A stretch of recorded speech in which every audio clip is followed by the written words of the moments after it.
C'est par une nuit d'avril que ma vie de 78 ans a basculé. Je dormais paisiblement dans la maison que j'avais construite avec mon mari Henri, quand j'ai été réveillée par des mains fermes me secouant par les épaules. J'ai ouvert les yeux, effrayée, et j'ai vu mon fils Richard avec un regard que je n'oublierai jamais, un mélange d'empressement et de quelque chose que je n'ai pas pu identifier sur le moment. À ses côtés, ma belle-fille Mélanie préparait une petite valise. « Maman, lève-toi vite. Nous devons aller à l'hôpital, » a-t-il dit avec une urgence qui m'a glacé le sang. « L'hôpital ? Mais je ne suis pas malade, » ai-je répondu, essayant de dissiper la torpeur du sommeil. « Tu es tombée hier soir?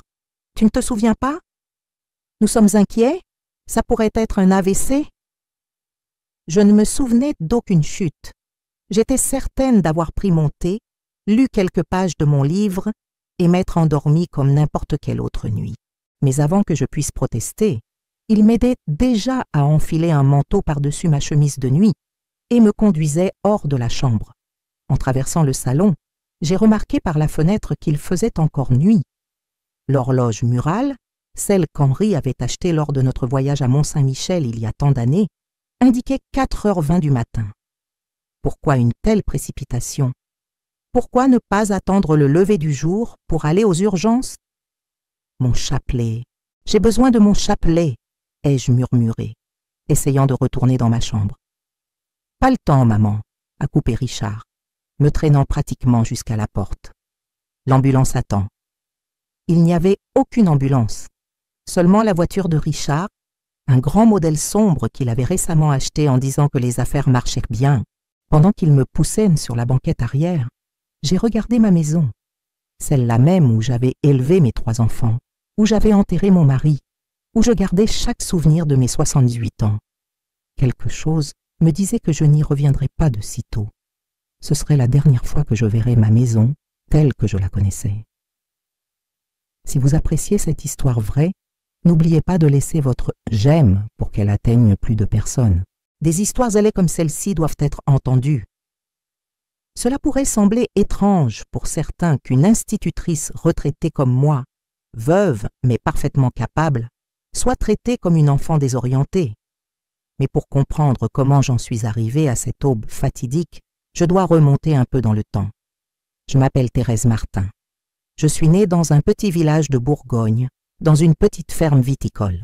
J'ai étudié avec difficulté, car mes parents, bien qu'ils valorisaient l'éducation, avaient besoin d'aide aux vignes. Malgré tout, je suis devenue institutrice, profession que j'ai exercée avec amour pendant près de 4 décennies. J'ai rencontré Henri lors d'un bal de fin d'études. Il travaillait à la banque du village et avait des yeux marrons qui souriaient avant même ses lèvres. Nous nous sommes mariés en 1969, avons acheté un petit terrain bien situé et avons construit notre maison peu à peu, brique par brique. C'est là que nous avons élevé nos 3 enfants, Richard, l'aîné, Christine, la cadette, et Édouard, le benjamin.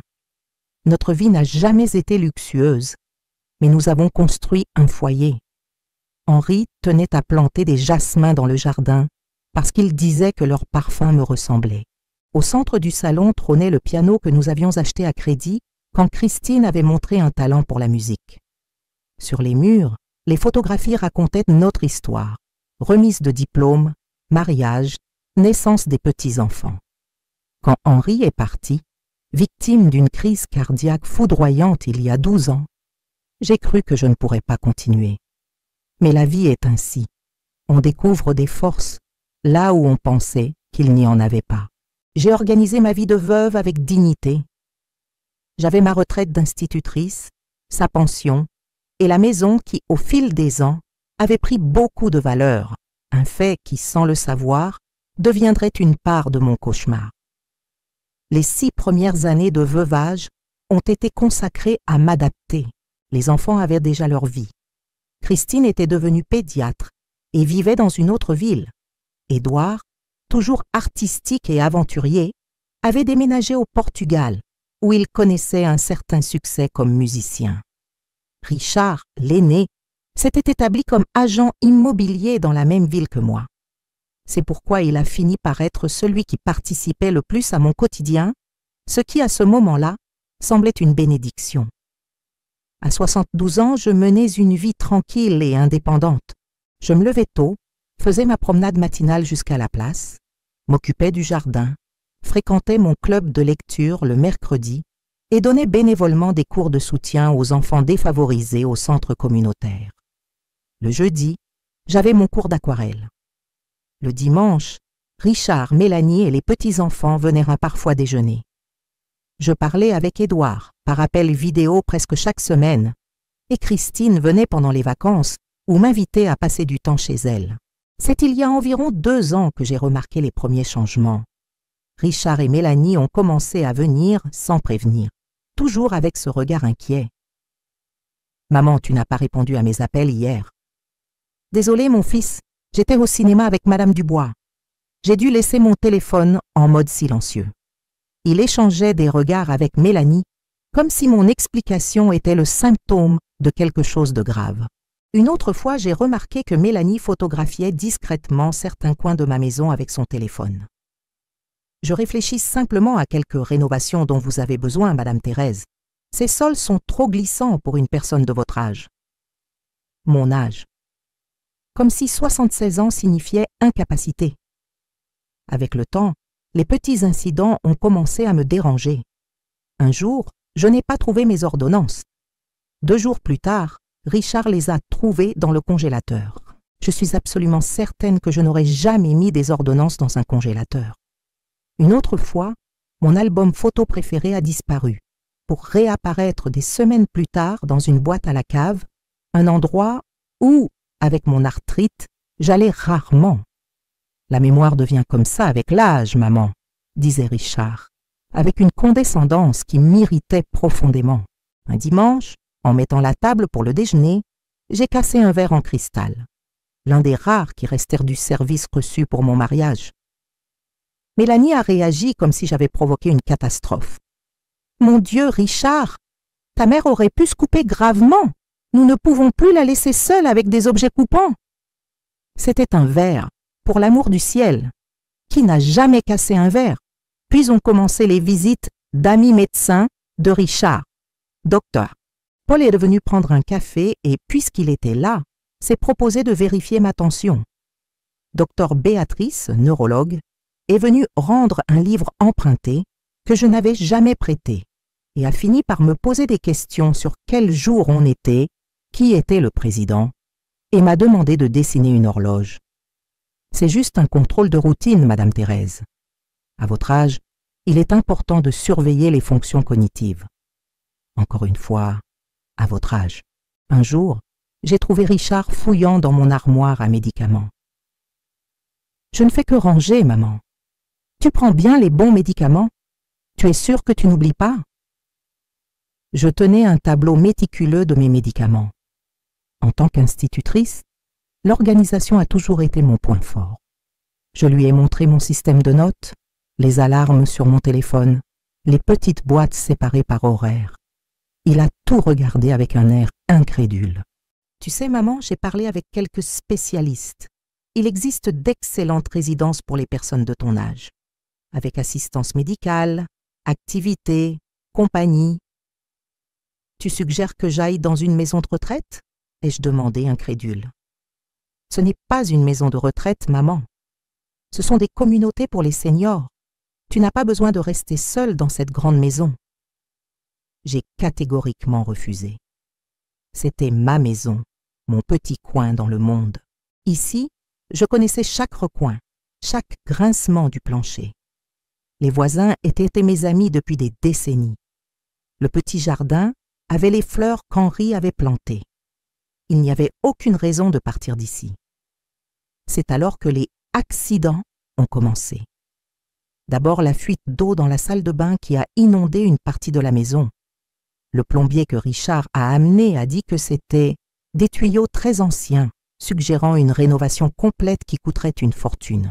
Ensuite, un court-circuit dans la cuisine qui, selon l'électricien recommandé par lui, nécessiterait le remplacement de tout le câblage de la maison. « Tu vois, maman, cette maison tombe en ruine. C'est dangereux pour toi de rester ici. » Un jour, Mélanie est apparue pour aider au ménage. J'ai insisté que je n'en avais pas besoin, que ma femme de ménage Jeanne venait 2 fois par semaine et s'occupait de tout. Mais elle a insisté. Quand je suis sortie de la douche, j'ai glissé sur un chiffon mouillé laissé stratégiquement à la porte de la salle de bain.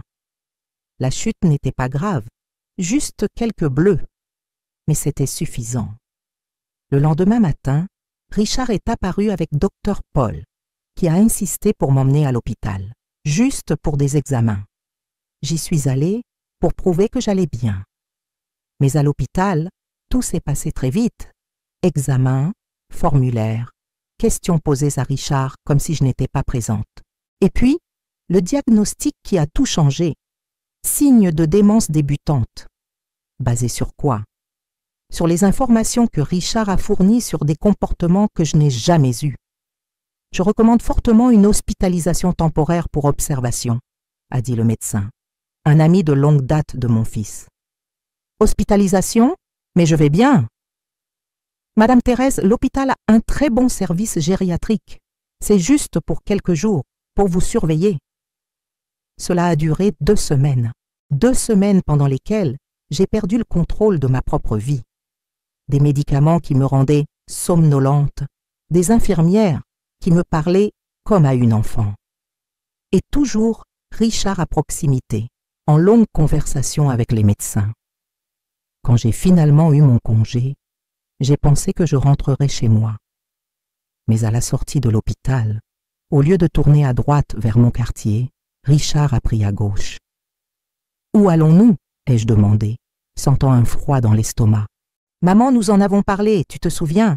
Tu vas passer un peu de temps à la résidence Jardin des Oliviers pendant ta convalescence. » « Je n'ai jamais accepté ça. Je veux rentrer chez moi. »« C'est temporaire, maman. Juste jusqu'à ce que tu sois complètement rétablie. De plus, la maison a besoin de ces rénovations dont nous avons parlé. Ce n'est pas sûr. » Quand nous sommes arrivés à la résidence, j'ai immédiatement compris que c'était une maison de retraite, malgré la belle façade et le nom élégant. J'ai été accueillie par une équipe au sourire trop prononcé qui me parlait comme si j'avais 5 ans. « Comme vous allez vous amuser ici, Madame Thérèse, nous avons du loto le mardi, des cours d'artisanat et un beau jardin pour se promener. » La chambre était petite, impersonnelle, avec une fenêtre qui ne s'ouvrait pas complètement. Il n'y avait pas de place pour mes livres, mes souvenirs, les cadres photos qui racontèrent mon histoire. Juste un lit, une armoire modeste, un fauteuil et une petite télévision. « Mon fils, ai-je supplié quand nous nous sommes retrouvés seuls. Ne me laisse pas ici, s'il te plaît. » Richard a évité mon regard. « C'est pour ton bien, maman. Le médecin a dit que tu avais besoin de surveillance. » « Pour combien de temps ? » ?»« Le temps nécessaire. Je dois y aller maintenant. Demain, j'apporterai quelques-unes de tes affaires. » Cette nuit-là, seule dans une chambre étrangère, j'ai ressenti le poids de la trahison. Mon propre fils m'avait emprisonné. Et moi, qui avais enseigné à des générations d'enfants à lire et à écrire, qui avais géré ma vie seule après le départ d'Henri, j'étais traitée comme une incapable. Ce que j'ignorais, c'est que pendant que je pleurais dans cette chambre étrangère, une tragédie encore plus grande se produisait. Ma maison, mon foyer de décennies, était déjà en train d'être préparé pour la vente, sans ma connaissance, sans mon consentement. Et c'est là, dans ce moment de désespoir, que j'ai juré, cela ne resterait pas ainsi. Je pouvais être vieille, mais je n'étais pas vaincue. Richard m'avait sous-estimée, et ce serait la plus grande erreur de sa vie. Si cette histoire vous touche, laissez votre j'aime et partagez-la avec quelqu'un qui a besoin d'entendre ce récit. Continuez à suivre pour découvrir comment j'ai affronté cette terrible situation. Votre soutien me motive à tout partager jusqu'à la fin. Les premiers jours, à la résidence Jardin des Oliviers, furent un flot de confusion et de médication. Je me réveillais désorientée, la bouche sèche et l'esprit embrumé. Les infirmières entraient dans la chambre à n'importe quelle heure, sans frapper, comme si je ne méritais même pas la dignité de l'intimité. « C'est l'heure du médicament, Madame Thérèse. » C'étaient toujours des pilules différentes de celles que je prenais à la maison. Quand j'ai questionné, La réponse était préparée. Ce sont les médicaments que votre fils et le médecin ont recommandés pour aider votre mémoire et votre bien-être. Bien-être, quelle ironie! J'avais l'impression de m'enfoncer dans des sables mouvants, mes pensées de plus en plus lentes, mon corps lourd. La nuit, je dormais d'un sommeil artificiel, sans rêve. Le matin, j'avais besoin d'aide même pour me brosser les dents, tant j'avais de vertige. C'est durant la première semaine que j'ai rencontré Isabelle. Contrairement aux autres employés, elle me regardait dans les yeux quand elle me parlait. Elle n'utilisait pas ce ton infantilisant. Un après-midi, alors qu'elle m'aidait à prendre mon bain, elle a chuchoté. « Vous n'êtes pas la première à arriver ici de cette façon. » « De quelle façon ?» ai-je demandé, sentant un fil d'espoir d'être traitée comme une adulte, droguée, confuse, amenée de force par les enfants. Elle a ajusté la température de l'eau avec soin. « J'ai vu votre dossier. Vous étiez institutrice, n'est-ce pas? Pendant près de 40 ans. Ma mère aussi était institutrice. Je sais reconnaître quand quelqu'un a toute sa tête. C'était la première fois que je pleurais depuis mon arrivée ici. Non de tristesse, mais de soulagement que quelqu'un voit au-delà de l'étiquette de vieille sénile qu'on m'avait collée. La deuxième semaine, Richard est apparu avec une mallette de documents. Son sourire était différent, trop large, répété. « J'ai apporté quelques papiers à signer, maman. Ce sont juste des formalités pour ton traitement, ici. » J'ai essayé de lire les papiers, mais les lettres dansaient devant mes yeux brouillés par les médicaments. Quand j'ai demandé à les lire calmement plus tard, il s'est impatienté. « Ce n'est rien d'important, maman. Ce sont juste des autorisations de routine. Tout le monde qui reste ici doit signer. » Quelque chose dans mon instinct de survie a allumé une alerte. D'une main tremblante, j'ai signé où il indiquait, mais j'ai gardé en mémoire cette visite précipitée et ces documents mystérieux. C'est Isabelle qui a commencé à m'aider avec les médicaments. Discrètement, elle m'a montré comment cacher sous ma langue les comprimés qui me rendaient groggy pour les recracher plus tard quand je serai seule. « Je ne peux pas faire ça pour tout le monde, » a-t-elle expliqué. « Mais vous ne devriez pas être ici. C'est clair comme de l'eau pour moi. » Au fur et à mesure que les jours passaient et que les médicaments diminuaient dans mon système, mon esprit commençait à s'éclaircir. J'ai réalisé que j'étais dans une prison déguisée en maison de repos. Caméras dans les couloirs, portes qui ne s'ouvraient qu'avec un code électronique, appels téléphoniques surveillés. « Nous devons protéger nos résidents », expliquait en souriant la directrice quand je l'interrogeais. Beaucoup ont tendance à se perdre ou à faire des appels confus aux proches, causant des inquiétudes inutiles. Je n'avais pas accès à mon téléphone portable. Richard l'avait emporté en disant qu'il avait besoin d'être réparé. Et les appels n'étaient autorisés qu'à des heures précises, toujours avec un employé à proximité. C'est à la 3e semaine que j'ai reçu la visite qui a tout changé. Marthe, ma voisine depuis plus de 30 ans, a réussi à entrer après avoir insisté qu'elle était ma cousine de Lyon. Quand nous nous sommes finalement retrouvés seuls dans la salle des visites, toujours sous l'œil vigilant des caméras, elle a serré mes mains avec force. « Thérèse, que se passe-t-il? Pourquoi es-tu ici? Il y a un panneau à vendre devant ta maison. » J'ai eu l'impression que le sol disparaissait sous mes pieds. « Quoi? Ma maison est en vente? » « Depuis la semaine dernière, ton fils est en train de tout vider. J'ai vu des camions emporter tes meubles. J'ai essayé de lui parler. Mais il a dit que tu avais accepté la vente, que tu allais vivre ici de façon permanente parce que tu avais besoin de soins. » Mon cœur semblait exploser dans ma poitrine. La maison que j'avais construite avec tant de sacrifices, le seul endroit où je me sentais vraiment moi-même, était vendue sans mon consentement. « Marthe, je n'ai jamais accepté ça. Il m'a amenée ici en disant que c'était temporaire, pendant qu'il faisait des rénovations. » Je m'en doutais. Elle a ouvert discrètement son sac et m'a remis un petit téléphone portable simple. « J'ai caché ceci pour toi. C'est prépayé. J'ai déjà mis du crédit. Garde-le bien. Et il y a autre chose. » Elle a sorti de son sac une fine enveloppe. À l'intérieur se trouvait l'acte de propriété de ma maison, une ancienne copie que je lui avais donnée des années auparavant, quand j'avais voyagé à l'étranger par sécurité. Garde ceci aussi. J'ai peur de ce que ton fils pourrait faire avec tes documents. Notre conversation a été interrompue par une infirmière qui a annoncé, avec une fausse douceur, que le temps de visite était terminé. J'ai caché le téléphone et les documents dans la tête de mon oreiller dès que je suis retournée dans ma chambre.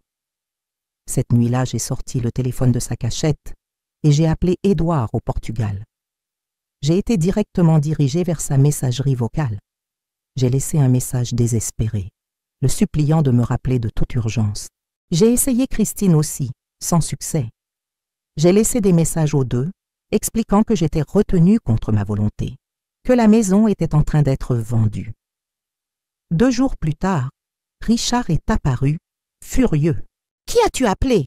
Édouard m'a téléphoné hystérique, demandant quelle est cette histoire, comme quoi tu serais maintenue prisonnière. Et Christine menace de venir vérifier personnellement. C'est la vérité. Tu m'as amenée ici en me trompant et tu vends ma maison sans ma permission. Son visage est passé de la colère à un masque d'inquiétude étudié. Tu vois, maman, c'est de ça que je parle. Tu es confuse. Nous avons discuté de la vente de la maison. Tu as accepté que c'était le mieux à faire, que cet endroit offre beaucoup plus de sécurité et de confort. Mensonge! Je n'ai jamais accepté ça. Maman, il a pris mes mains, son ton maintenant condescendant.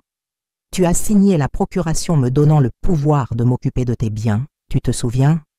Et tu as signé l'autorisation de vente. Tout est documenté. J'ai gelé les papiers que j'avais signés sans pouvoir les lire correctement. La paperasse de routine. Tu m'as trompé. Tu m'as drogué pour que je signe ces documents. Il a soupiré profondément, comme si j'étais une enfant faisant un caprice. Je vais demander qu'on augmente ta médication. Tu as des épisodes paranoïaques. Après son départ, l'infirmière en chef est venue avec 2 comprimés que je n'avais jamais vus auparavant. Ordres médicaux, a-t-elle dit, pour aider avec ton anxiété. J'ai fait semblant de les avaler, mais je les ai cachés. Je savais que je devais garder l'esprit clair. La guerre avait commencé. Le lendemain matin, pendant le petit déjeuner, Isabelle m'a discrètement glissé un papier. La direction te surveille. Fais attention avec le téléphone. Si tu as besoin, utilise le mien. Cet après-midi-là, pendant l'activité d'artisanat, j'ai rencontré d'autres résidents qui partageaient des histoires similaires. Madame Louise, une veuve de 83 ans, m'a raconté en chuchotant comment sa fille avait vendu son appartement et l'avait internée ici, alléguant une démence. Monsieur Georges, un ancien comptable de 69 ans, avait découvert que son fils utilisait de fausses procurations pour retirer son argent. Nous étions tous dans la même situation, des personnes âgées jetées par des membres de familles cupides, maintenues droguées et isolées pendant que nos biens étaient dilapidés. 2 semaines passèrent sans nouvelles de mes autres enfants. Par Isabelle, j'ai découvert que Richard avait demandé à l'administration de bloquer tout contact avec eux, prétendant que cela augmentait mon agitation. C'est par hasard que, passant près de la réception, j'ai vu sur la tablette d'une employée des photos de ma maison annoncées sur un site immobilier. Grande maison dans un emplacement privilégié, disait l'annonce. Les photos montraient mon salon vide, sans le piano, sans les photographies, sans les meubles qui gardèrent mes souvenirs. Le jardin dont j'avais pris soin pendant des décennies apparaissait rénové, sans mes rosiers, sans les jasmins d'Henri. J'ai dû m'appuyer contre le mur pour ne pas tomber. Où étaient mes affaires, mes souvenirs, les cadeaux que j'avais gardés pour mes petits-enfants, le journal que j'avais écrit pendant 50 ans, les lettres d'Henri? Quand j'ai confronté Richard lors de sa prochaine visite, il a été froid. La plupart des choses sont allées à l'entrepôt, maman. Certaines plus anciennes, j'ai dû les donner ou les jeter. Personne ne veut de vieux meubles aujourd'hui. Ils dévaluent la propriété. Et mes souvenirs, mes albums photos, les lettres de ton père? Il a détourné le regard. Tu n'as plus besoin de tout ça. Ici, tu as tout ce dont tu as besoin. C'est lors de cette conversation que j'ai finalement compris la véritable motivation derrière tout cela. Pourquoi, Richard? Pourquoi me fais-tu ça? Il a hésité, mais quelque chose dans son regard a changé, comme s'il était enfin sincère avec moi pour la première fois. Cette maison vaut une fortune maintenant, maman. Le quartier s'est beaucoup valorisé. Pourquoi attendre que tu meures pour hériter? Tu as déjà vécu ta vie. Cet héritage est à moi de droit. Et tes frères et sœurs, savent-ils ce que tu fais? Ils ne vivent même plus ici? Édouard a abandonné la France. Christine n'apparaît que quand ça l'arrange. C'est moi qui ai toujours été là, qui me suis occupée de toi. À ce moment-là, j'ai vu mon fils tel qu'il était vraiment, un étranger consumé par l'avidité, qui ne voyait sa mère que comme un obstacle entre lui et l'argent. « Que vas-tu faire avec l'argent de la vente ?» ai-je demandé, essayant de rester calme. Il a hésité à nouveau. « J'ai des dettes, maman, des investissements qui ont mal tourné. J'ai besoin de cet argent. Et combien restera-t-il pour payer cet endroit où tu m'as enfermé ?» Son silence a répondu pour lui. Le plan n'avait jamais inclus de me garder là longtemps. Quand l'argent serait épuisé, qu'adviendrait-il de moi? Après son départ, je me suis assise dans le petit fauteuil de la chambre et j'ai pleuré comme je n'avais pas pleuré depuis la mort d'Henri. J'ai pleuré pour la trahison, pour la maison que je perdais, pour les souvenirs qui étaient jetés comme des déchets. J'ai pleuré pour les années que j'avais consacrées à ce fils ingrat, pour les nuits blanches quand il était malade, pour les sacrifices que j'avais faits pour l'éduquer. Mais quand les larmes ont séché, quelque chose de différent a surgi en moi. Pas de la colère, pas du désespoir, de la détermination. Une détermination froide, calculée, que je ne savais pas posséder. Ce soir-là, Isabelle est entrée dans ma chambre avec une expression grave. « Madame Thérèse, j'ai entendu quelque chose dans la salle du personnel. Votre fils a demandé qu'on vous transfère à l'aile nord. » L'aile nord était où se trouvaient les patients atteints de démence avancée. Un endroit aux portes verrouillées, aux fenêtres grillagées, d'où rarement quelqu'un sortait. « Quand ?» ai-je demandé, sentant un frisson dans la colonne vertébrale. « Fin de la semaine prochaine, après que la vente de la maison sera finalisée. » 7 jours.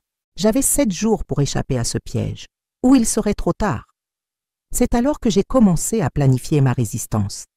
En tant qu'institutrice, j'ai toujours été bonne en planification. Et Richard était sur le point de découvrir qu'il avait gravement sous-estimé sa vieille mère.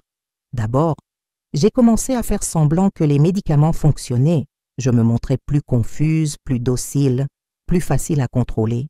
Le personnel a relâché sa vigilance, pensant que je m'adaptais, enfin. Utilisant le téléphone caché, j'ai réussi à contacter un ancien élève devenu avocat. J'ai expliqué ma situation lors de rapides appels nocturnes pendant que tout le monde dormait. Par l'intermédiaire d'Isabelle, qui risquait son emploi pour m'aider, j'ai envoyé des copies des documents que Marthe m'avait apportés. L'avocate a confirmé mes soupçons. La vente était effectuée avec une procuration probablement obtenue de manière frauduleuse. Nous devons agir vite, Madame Thérèse. Une fois que la propriété sera transférée à des tiers de bonne foi, il sera beaucoup plus difficile d'inverser la situation. Avec l'aide d'autres résidents, ceux qui gardaient encore leur lucidité, nous avons créé un réseau de surveillance. Pendant que certains distrayaient les infirmiers, d'autres surveillaient les couloirs. Isabelle a réussi à faire une copie de la clé de la salle des dossiers et une nuit, nous y sommes entrés. Ce que j'ai découvert m'a horrifié davantage. Mon dossier contenait des diagnostics fabriqués, des observations de comportement que je n'avais jamais eues, des dosages de médicaments bien au-dessus de ce qui était nécessaire pour quelqu'un dans mon état de santé. C'était une conspiration complète pour me maintenir sédatée et incapable. J'ai tout photographié avec le téléphone caché. Chaque page, chaque falsification, chaque preuve du complot que mon propre fils avait monté. À 2 jours de mon transfert vers l'aile nord, j'ai reçu la nouvelle que je redoutais le plus.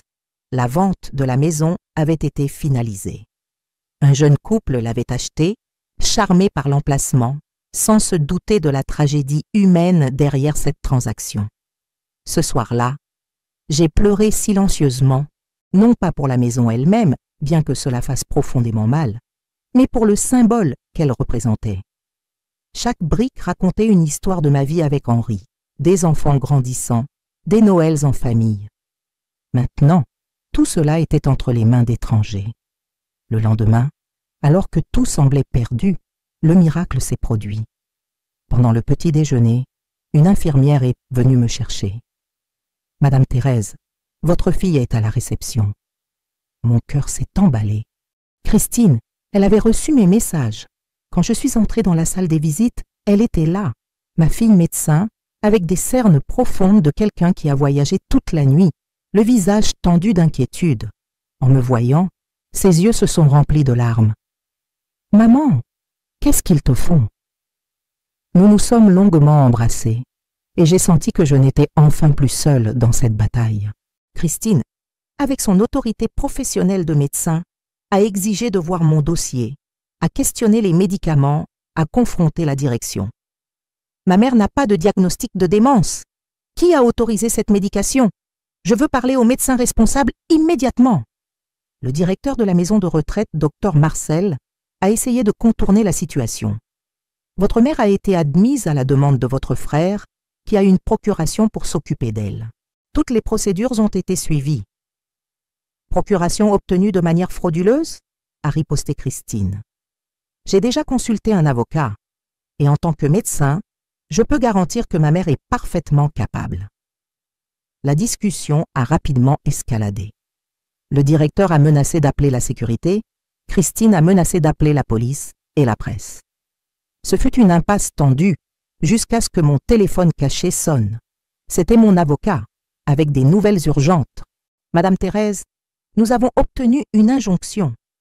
La vente de la maison est temporairement suspendue jusqu'à l'enquête sur la procuration. Mais nous avons besoin que vous comparaissiez personnellement au tribunal demain. » Quand j'ai raccroché, j'ai regardé le directeur de la maison de retraite et ma fille. « Je sors d'ici, maintenant. » « Vous ne pouvez pas sortir sans l'autorisation de votre responsable, » a insisté Dr Marcel. « Mon responsable, c'est moi-même, » ai-je répondu, sentant une force que je ne savais pas encore posséder. « Et si vous essayez de m'en empêcher, les conséquences seront graves pour cet établissement. » Ce fut une sortie tendue.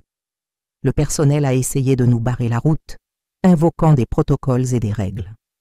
Mais Christine, déterminée comme elle l'a toujours été depuis l'enfance, n'a pas cédé un centimètre. Vous détenez une personne contre sa volonté. Cela a un nom, séquestration. Continuez à essayer de nous empêcher, et j'appelle la police immédiatement. Quand j'ai finalement franchi les portes de cette prison déguisée en résidence, j'ai respiré l'air de la liberté pour la première fois en presque 2 mois. Mais je savais que la bataille ne faisait que commencer. La maison était perdue, du moins temporairement. Les souvenirs physiques dispersés ou détruits. Mais j'avais gagné quelque chose de bien plus précieux, la détermination de lutter non seulement pour moi, mais pour toutes les personnes âgées qui, comme moi, étaient victimes de leurs propres proches. Richard avait commis une terrible erreur en me sous-estimant. Et maintenant, il allait découvrir que cette vieille institutrice avait encore beaucoup de leçons à enseigner. Si vous êtes indigné par cette histoire, ne la gardez pas pour vous. Laissez votre « j'aime » et partagez-la pour que plus de personnes sachent ce qui arrive à de nombreuses personnes âgées chaque jour. Et continuez à suivre, car ce que j'ai fait ensuite va vous surprendre. Abonnez-vous à la chaîne et activez la cloche pour ne manquer aucun détail de cette histoire de dépassement de soi. Christine m'a emmenée à son hôtel ce soir-là. Assise dans le petit salon de la suite, je lui ai tout raconté en détail. Les manipulations, les documents falsifiés, les médicaments forcés. Ma fille, toujours réservée, a pleuré de colère. Comment Richard a-t-il pu faire ça à sa propre mère? Elle marchait de long en large, médecin habitué à résoudre des problèmes, mais visiblement ébranlé par la cruauté de son frère. Édouard est désespéré. J'ai réussi à lui parler avant de venir. Il essaie de prendre un vol pour la France. C'était réconfortant de savoir que 2 de mes enfants se souciaient encore de moi. Mais la fatigue de ces derniers mois pesait sur mes épaules comme du plomb. Que se passe-t-il maintenant? ai-je demandé, ressentant pour la première fois le poids réel de la situation. J'étais libre de la maison de retraite, mais je n'avais plus de maison. Mes vêtements, mes souvenirs, tout avait été dispersé au vent par un fils cupide. « Demain, nous irons au tribunal pour l'audience concernant l'injonction », a expliqué Christine. « L'avocat a dit que nous avons de bonnes chances d'annuler la vente, puisque nous pouvons prouver que tu étais drogué quand tu as signé la procuration. » Tout en buvant un thé, le premier correctement préparé depuis des mois, j'ai essayé d'assimiler tout cela. « Pourquoi, Christine? Pourquoi ton frère ferait-il une chose pareille ?» Ma fille a hésité, se mordant la lèvre comme elle le faisait enfant, avant de donner une nouvelle difficile. « Richard est endetté jusqu'au cou, maman. Jeux, investissements douteux, emprunts auprès d'usuriers. Mélanie m'a tout raconté hier. Il semble qu'il soit sur le point de perdre leur propre maison.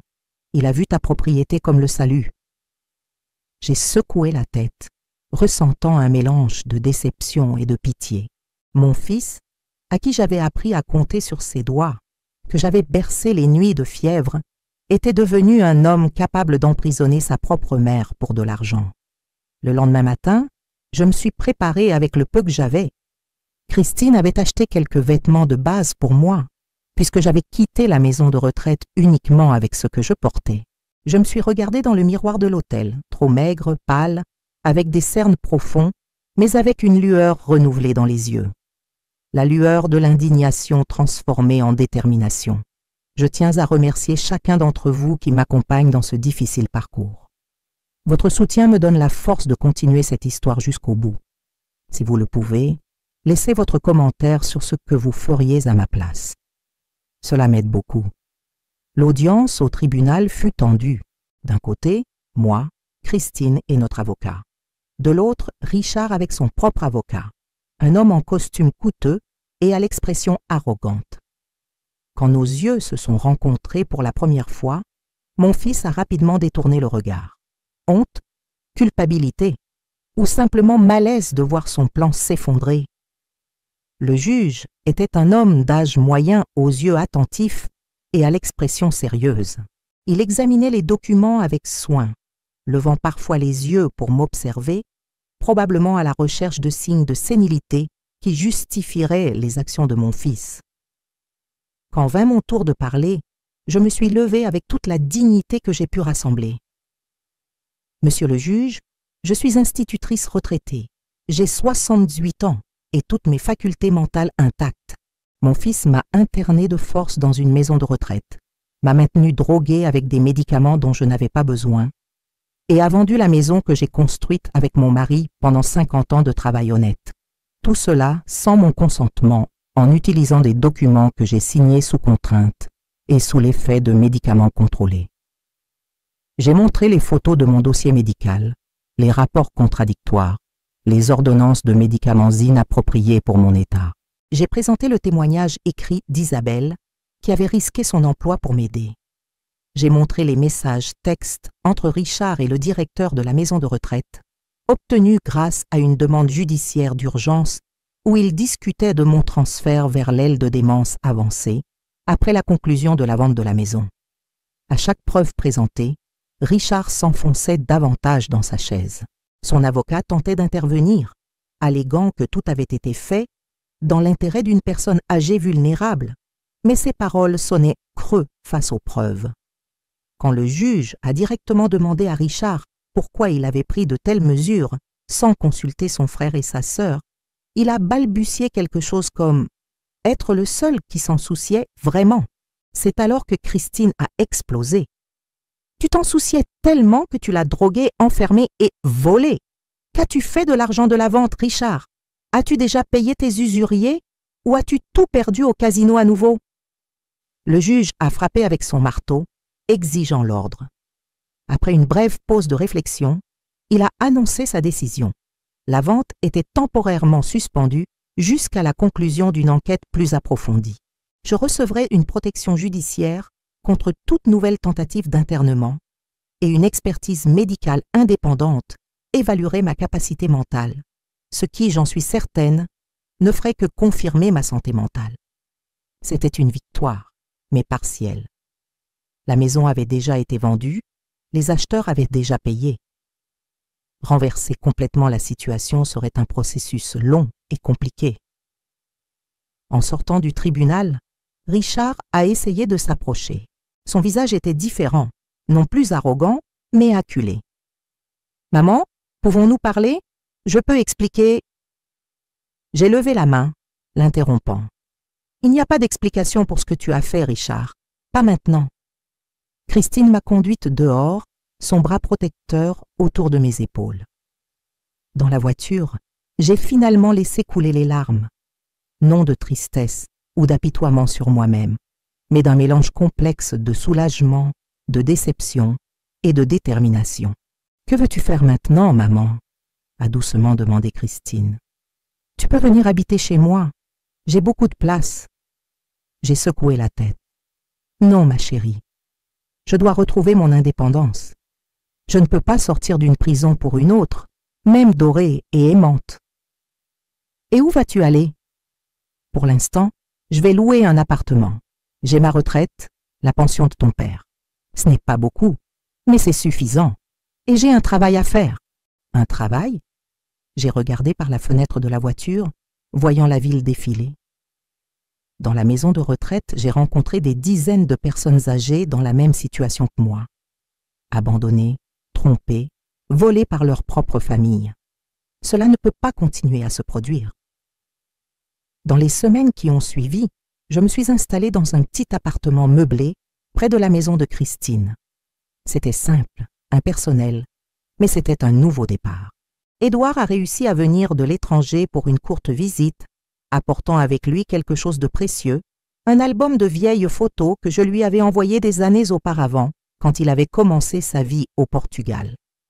Des fragments de mon histoire que je pensais avoir perdus à jamais y étaient enregistrés.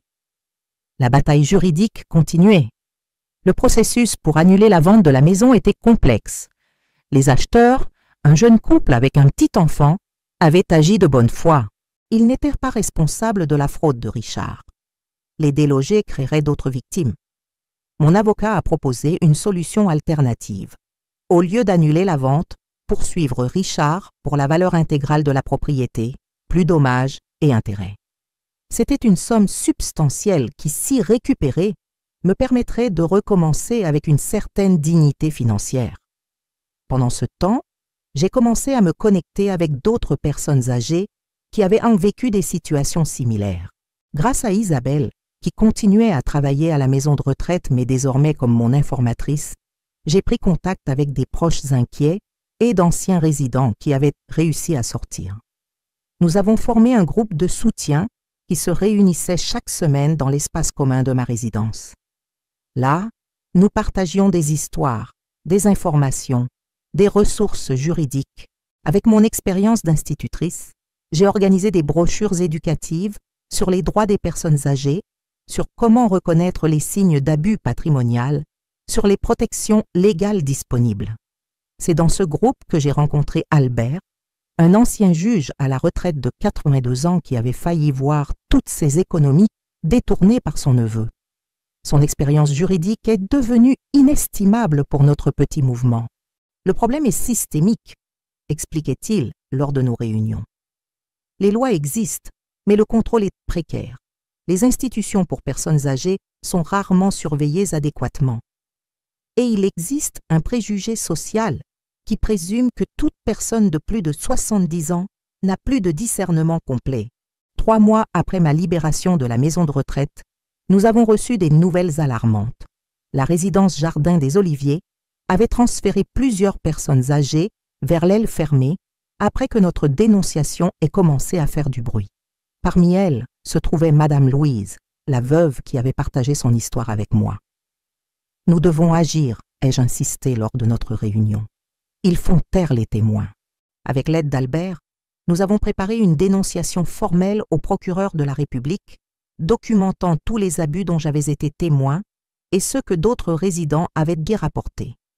Nous avons joint les dossiers falsifiés, les registres de médication excessive, les témoignages d'anciens employés qui avaient accepté de parler. L'affaire a attiré l'attention d'une journaliste d'investigation qui avait perdu sa mère dans des circonstances suspectes dans une maison de retraite similaire. Elle a produit un reportage détaillé, préservant nos noms, mais exposant le système qui opérait non seulement au Jardin des Oliviers, mais dans divers établissements similaires. Le reportage a fait l'effet d'une bombe dans le secteur. Des inspecteurs de santé sont apparus par surprise à la résidence. Des proches inquiets ont commencé à questionner les traitements de leurs aînés. D'autres dénonciations ont surgi. Ce qui avait commencé comme mon histoire personnelle se transformait en un mouvement plus large. Pendant ce temps, mon procès contre Richard avançait lentement. Les preuves étaient claires, mais il avait dépensé presque tout l'argent de la vente de la maison pour payer d'anciennes dettes. Ce qui restait, il l'avait caché dans des comptes difficiles à tracer. 6 mois après ma sortie de la maison de retraite, j'ai reçu un appel inattendu. C'était Mélanie, ma belle-fille.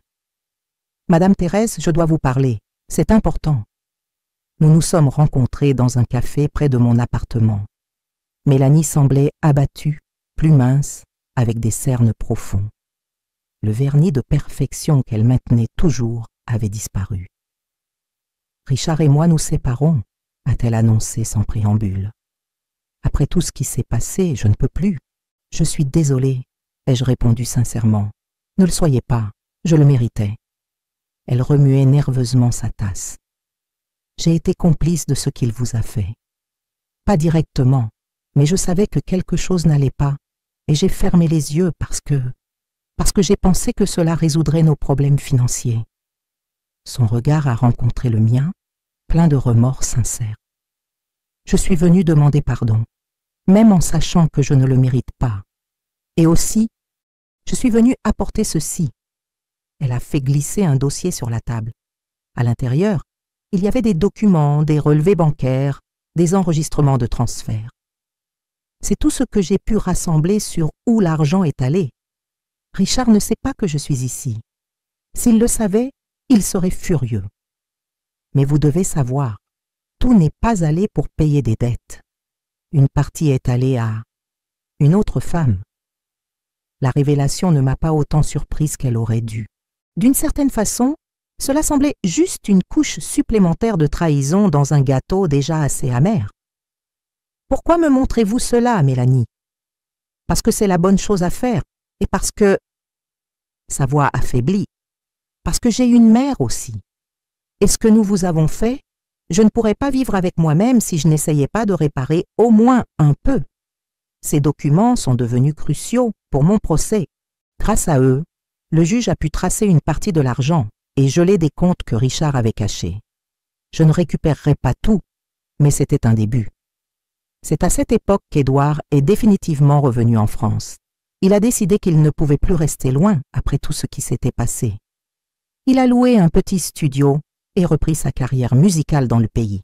« Je ne peux pas laisser cela se reproduire, maman, » m'a-t-il dit lors d'un de nos déjeuners hebdomadaires. J'aurais dû être plus présent. Ne te culpabilise pas, mon fils. Tu avais ta vie. La faute est à celui qui a commis le crime, pas à celui qui était loin.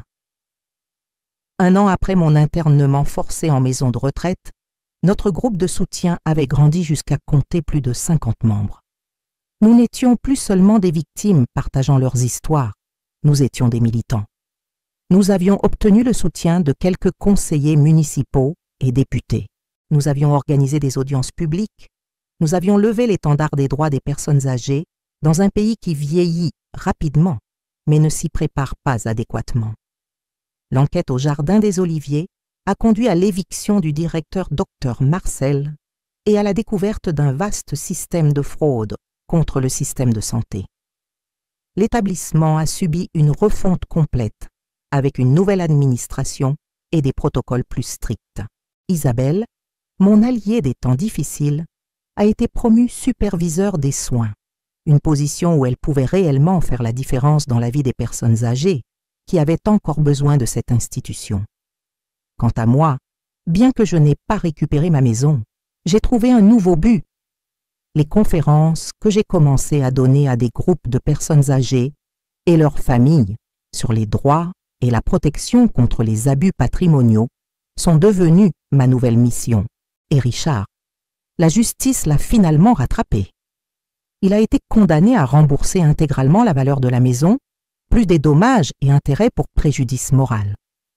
Comme il n'avait pas les moyens de payer, ses biens ont été saisis. Son agence immobilière a fait faillite au milieu du scandale. Je n'ai pas ressenti de joie à sa chute, seulement une profonde tristesse pour ce qui aurait pu être différent. Un jour, il est apparu à la porte de mon appartement. Il était plus mince, mal rasé, avec des cernes profonds. « Je peux entrer, maman ?» J'ai hésité, mais j'ai fini par ouvrir la porte. Nous nous sommes assis dans le petit salon, un lourd silence entre nous. « J'ai tout perdu », a-t-il finalement dit. L'agence, la maison, la voiture. Mais l'Annie m'a quitté. Je vis dans une chambre louée. « Je suis désolée », ai-je répondu. Et c'était vrai. Malgré tout, il restait mon fils. « Tu ne devrais pas l'être. J'ai mérité tout ce qui m'est arrivé. » Il regardait ses propres mains. « Je suis venu demander pardon, même en sachant que c'est impossible. » « Pourquoi, Richard? J'ai besoin de comprendre pourquoi. » Il a soupiré profondément. Ça a commencé par de petites dettes de jeu, puis de plus grandes. Ensuite sont venus les investissements risqués pour essayer de récupérer l'argent perdu, et puis les emprunts auprès de personnes dangereuses. J'étais désespéré. Je voyais ta maison, évaluée à tant d'argent, et je pensais, pourquoi attendre l'héritage? Elle a déjà vécu sa vie. C'était monstrueux, je le sais. Oui, ai-je acquiescé, sans adoucir la vérité. Je n'espère pas que tu me pardonnes. Je voulais juste que tu saches que j'essaie de changer, de repartir à zéro. Nous sommes restés à nouveau silencieux. Une partie de moi voulait le serrer dans mes bras, lui dire que tout irait bien comme je le faisais quand il était enfant et qu'il tombait au parc. Une autre partie savait que certaines blessures sont trop profondes pour de simples pardons. Le pardon prend du temps, Richard, beaucoup de temps. Et il doit être construit par des actions, pas seulement des paroles. Il a acquiescé, comprenant ce que je n'avais pas dit explicitement, que la porte n'était pas complètement fermée, mais que le chemin serait long et difficile. Quand il est parti, je suis restée à regarder par la fenêtre, le voyant marcher dans la rue. Mon fils, une partie de moi, maintenant un étranger cherchant la rédemption. L'appartement où je vivais n'était pas la maison que j'avais construite avec Henri. Il n'avait pas le jardin de jasmin, ni le piano du salon, ni les marques sur le mur où je mesurais la taille des enfants qui grandissaient. Mais il avait quelque chose de tout aussi précieux, la liberté conquise, la dignité retrouvée. À 79 ans, j'avais beaucoup perdu. Mais j'avais aussi trouvé une force que je ne savais pas posséder et un but renouvelé. Chaque personne âgée que nous parvenions à aider grâce à notre groupe était une petite victoire contre le système qui permet aux gens d'être jetés quand ils vieillissent. Et dans chaque conférence que je donnais, je terminais par les mêmes mots. Vieillir ne signifie pas perdre ses droits. Cela ne signifie pas renoncer au contrôle de sa vie et de ses biens. Cela ne signifie pas accepter d'être infantilisé, médicamenté ou contrôlé. Vieillir est un privilège refusé à beaucoup. Et la sagesse que nous gagnons avec les années est notre plus grande force. Ne laissez personne vous convaincre du contraire. Cette histoire n'est pas encore terminée. Continuez à regarder pour le dénouement émouvant et découvrez comment ma lutte a inspiré des changements dans la législation de protection des personnes âgées. Si vous connaissez quelqu'un qui pourrait vivre une situation similaire, partagez cette vidéo. Et si vous le pouvez, laissez votre j'aime et abonnez-vous à la chaîne pour soutenir ce travail de sensibilisation si important. 2 ans se sont écoulés depuis ma sortie de la maison de retraite. Je n'ai pas récupéré ma maison.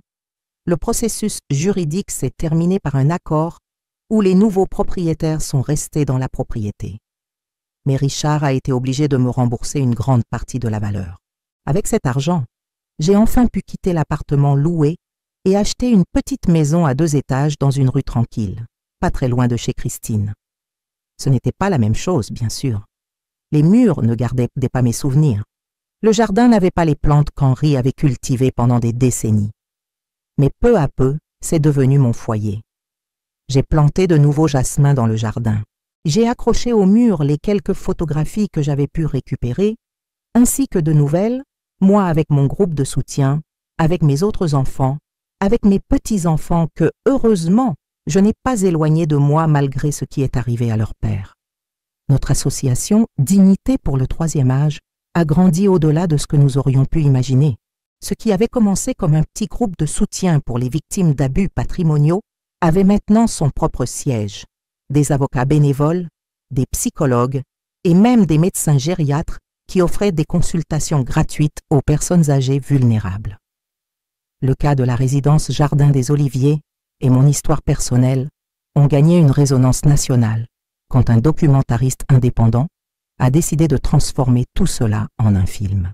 Prison invisible a été présenté en avant-première dans un festival de cinéma, puis diffusé sur des chaînes de télévision, exposant la sombre réalité de nombreuses maisons de retraite et cliniques gériatriques à travers le pays. C'est après une projection spéciale de ce documentaire que j'ai reçu une invitation inattendue. Parler lors d'une audience publique à l'Assemblée nationale au sujet d'une proposition de loi visant à renforcer la surveillance des institutions pour personnes âgées et à créer des mécanismes plus rigoureux pour lutter contre les abus patrimoniaux. Si cette histoire touche votre cœur, n'oubliez pas de vous abonner à la chaîne pour suivre d'autres histoires de dépassement de soi comme celle-ci. Votre soutien est essentiel pour que nous puissions continuer à partager ces messages si importants. Le jour de l'audience est arrivé. À tout juste 80 ans, je suis montée à la tribune avec la même posture que j'avais maintenue pendant des décennies devant des salles de classe. La différence était qu'au lieu d'enseigner à des enfants à lire et à écrire, j'avais devant moi des législateurs qui pouvaient changer la vie de millions de personnes âgées françaises. « Bonjour à tous », ai-je commencé, en ajustant le microphone. Je m'appelle Thérèse Martin. J'ai été institutrice pendant 38 ans. Je suis mère de 3 enfants, grand-mère de 5 petits-enfants. Et il y a 2 ans, j'ai été victime d'un crime qui se produit tous les jours dans ce pays, mais dont on parle très peu. La salle était silencieuse. J'ai raconté mon histoire sans fioriture, sans drame excessif. La réalité était déjà assez dramatique. J'ai parlé des médicaments forcés, des documents signés sous contrainte, de la maison vendue sans mon consentement. Le plus effrayant, ai-je poursuivi, c'est que mon cas n'est pas l'exception, c'est la règle. Au cours de ma lutte, j'ai rencontré des dizaines de personnes âgées qui ont vécu la même chose, ou pire. Des dames qui ont travaillé toute leur vie comme domestiques et dont les petites économies ont été volées par des neveux, des enseignants retraités déclarés incapables pour que des petits-enfants puissent prendre le contrôle de leur compte bancaire, des veufs maintenus sous sédation dans des institutions pour que leurs enfants puissent vendre leurs biens immobiliers. J'ai montré des graphiques, des statistiques, des rapports que notre association avait compilés au cours des dernières années. Les chiffres étaient choquants. Quand nous vieillissons, nous ne cessons pas d'être des citoyens. Nous ne perdons pas notre capacité de décision. Nous ne redevenons pas des enfants. Ce qui m'est arrivé et qui arrive à tant d'autres n'est pas seulement une question familiale ou privée. C'est une défaillance systémique dans la protection des droits d'une partie croissante de la population. À la fin de mon discours, je n'ai pas pu contenir mon émotion quand j'ai directement demandé aux législateurs « Je ne suis pas ici seulement pour Thérèse qui a perdu sa maison. Je suis ici pour les milliers de personnes âgées qui, en ce moment même, sont médicamentées contre leur volonté, qui signent des documents sans comprendre, qui voient leur vie et leur autonomie volées par ceux qui devraient les protéger. Nous avons besoin de lois plus fortes, d'une surveillance plus rigoureuse et surtout, nous devons changer la façon dont notre société perçoit le vieillissement. » Quand j'ai terminé, il y a eu un moment de silence complet, suivi par une vague d'applaudissements. De nombreux députés sont venus m'embrasser après, certains les larmes aux yeux, racontant des histoires de leurs propres parents et grands-parents.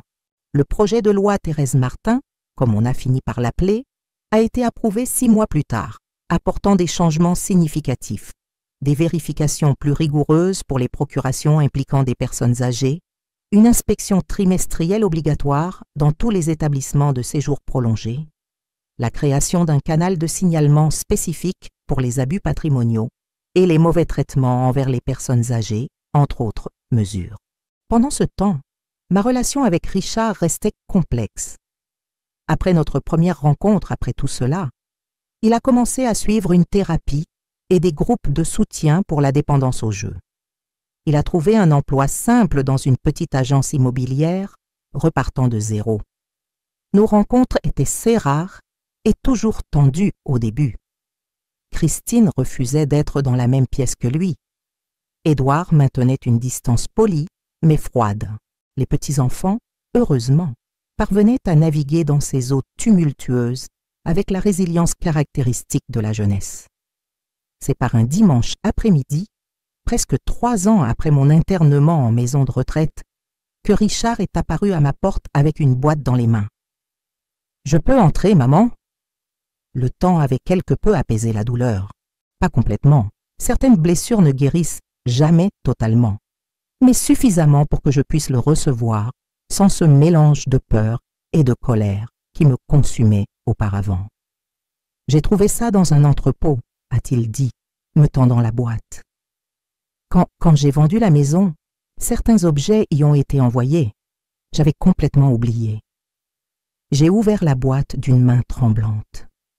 À l'intérieur, il y avait quelques-uns des albums photos que je pensais avoir perdus à jamais, le journal que j'avais tenu pendant 50 ans, des lettres d'Henri de l'époque où nous sortions ensemble, la boîte à musique que j'avais reçue pour mes 15 ans de ma grand-mère. Je n'ai pas pu retenir mes larmes. Ces objets ne valaient pas grand-chose en termes monétaires, mais ils représentaient quelque chose que l'argent ne peut pas acheter. Mon histoire, mes souvenirs, des morceaux tangibles d'une vie vécue avec amour. Merci, ai-je murmuré en feuilletant l'un des albums. Il y a d'autres choses dans l'entrepôt, a dit Richard, hésitant. Pas beaucoup, mais si tu veux, je peux les apporter. J'ai acquiescé, sans faire confiance à ma voix pour répondre. Nous sommes restés silencieux pendant quelques minutes, moi absorbant l'émotion de récupérer ces fragments de mon passé, lui visiblement mal à l'aise, mais déterminé à rester. « Comment vont les choses pour toi ?» ai-je finalement demandé. « Stable. Rien d'extraordinaire, mais je vis un jour à la fois.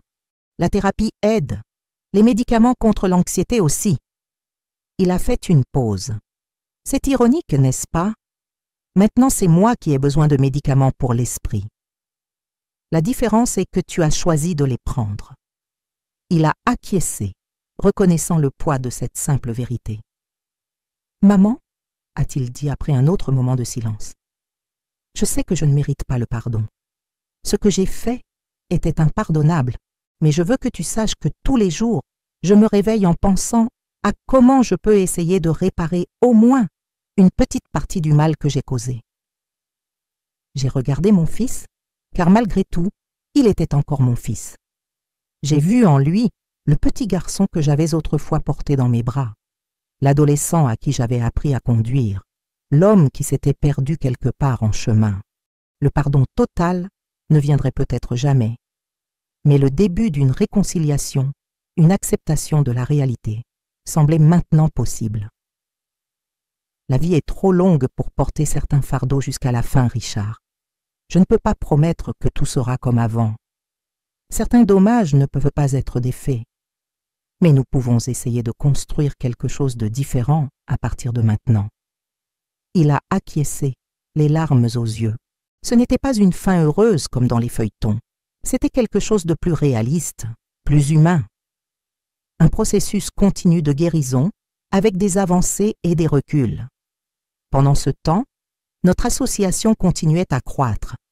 Christine a été essentielle dans ce processus, consacrant une partie de son temps de médecin à créer des protocoles d'évaluation psychiatrique spécifiques pour les personnes âgées, évitant les diagnostics hâtifs ou manipulés. Édouard a utilisé ses contacts dans le milieu artistique pour organiser des événements caritatifs et augmenter la visibilité de la cause. Isabelle a quitté les Jardins des Oliviers pour rejoindre notre équipe en tant que coordinatrice des signalements, utilisant son expérience pour identifier les signes d'abus dans les institutions que nous visitions.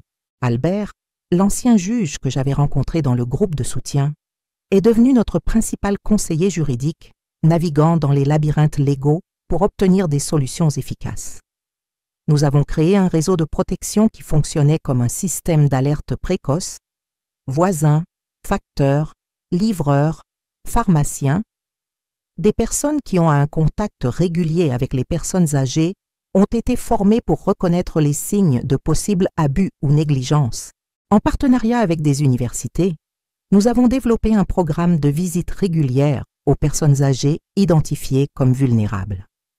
Des étudiants en droit, psychologie, soins infirmiers et médecine se rendaient chez ces personnes, offrant non seulement des vérifications de bien-être, mais aussi de la compagnie, quelque chose d'aussi vital que n'importe quel médicament. À 81 ans, je vivais une vie que je n'aurais jamais imaginée. Ma petite maison était devenue un point de rencontre informel pour le mouvement. Les vendredis après-midi, mon salon se remplissait de personnes de tous âges discutant de projets, partageant des expériences, planifiant des actions. C'est lors d'une de ces réunions que j'ai rencontré Paul, un veuf de 83 ans, ancien architecte, qui avait vécu une expérience similaire à la mienne avec son neveu. Il avait les yeux les plus gentils que j'ai jamais vus et un rire qui semblait venir du fond de l'âme, malgré tout ce qu'il avait vécu. Nous avons commencé comme collègues de cause, puis amis. Il m'invitait à des concerts dans le parc. Je l'emmenais à des séances de cinéma classique qu'une salle locale organisait. Ce n'était pas une romance, du moins pas au sens traditionnel. C'était de la camaraderie, de la compréhension mutuelle, le réconfort d'être avec quelqu'un qui comprend vos cicatrices sans avoir besoin de les expliquer. « Vous savez, Thérèse, m'a-t-il dit une fois, alors que nous marchions dans le parc, quand j'ai perdu mon appartement, j'ai cru avoir tout perdu. Mais j'ai réalisé ensuite qu'un foyer n'est pas fait de murs ou de toits. Ce sont les souvenirs, les personnes que nous aimons, le sentiment d'appartenance. » J'ai souri, comprenant parfaitement. Les gens pensent que quand nous vieillissons, notre histoire est déjà terminée. Mais la vérité est que nous commençons simplement un nouveau chapitre. 4 ans après cette terrible nuit, où j'avais été emmenée contre ma volonté à la maison de retraite, je me tenais à nouveau devant un auditoire. Cette fois, ce n'était pas une audience législative, mais l'ouverture du premier Congrès national pour les droits du troisième âge, un événement que notre association avait organisé avec le soutien d'entités gouvernementales et privées.